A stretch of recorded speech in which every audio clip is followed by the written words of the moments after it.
But first, ABC reporter Zoe Ford is in Sydney's Taylor Square, where celebrations by Yes supporters are in full swing.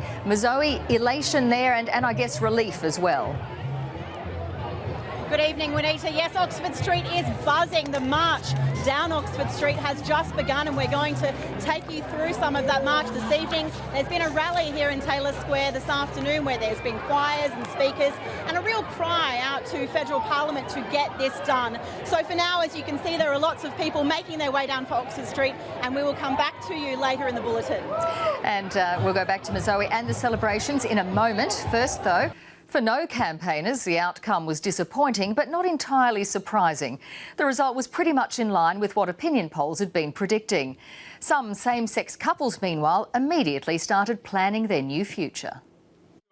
James Breckney was excited about two things this morning, the survey result and doing this. Stuart, I love you with all my heart and I want to tell you something in front of the cameras.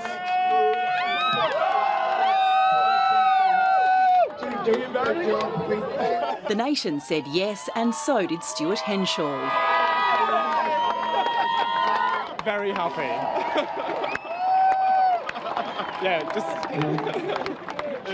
The proposal was in the middle of the nation's biggest yes party in the centre of Sydney.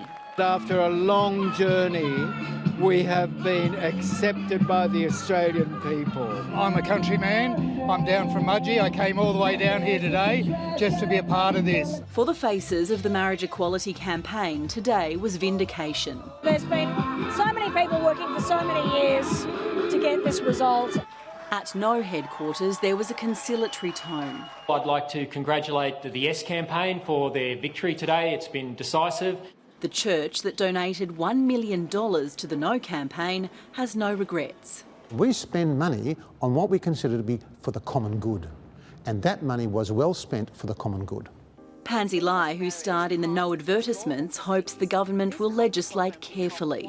4 out of 10 Australians have indicated that they believe marriage is between a man and a woman, but I think those freedom of beliefs need to be protected. Yes supporters want Parliament to settle the issue without delay. Amy Jenkins and Ella Fabry hope to marry in Melbourne next year. Just gotta pass that law. It's real quick. Or you just gotta put your hands up in the Senate and then it's done. Just do it. As soon as the bill's through, we'll be able to finally set that date. From lounge rooms to small soirees. There have been parties in every corner of the nation.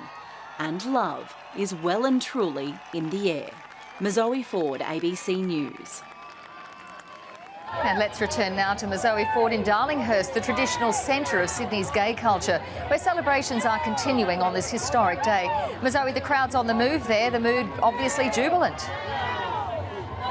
Good evening, Juanita, to you once again. Yes, the crowd is making its way down Oxford Street now. There are easily 2,000 to 3,000 people joining this march this evening. They want to make it clear to our federal politicians that they want this done, yes, by Christmas, but as soon as possible. They know that they all want to a lot of them want to get married, and they want to, most of all, they want to have the opportunity to do that. They're not about to start making wedding plans because they know with federal politicians anything can happen, but they are really excited. The mood here is really jubilant and people here are going to be celebrating well into the night. They're going to keep marching down to Hyde Park and then they'll be moving on to parties of their own to keep celebrating. Zoe Ford reporting from Oxford Street in Sydney.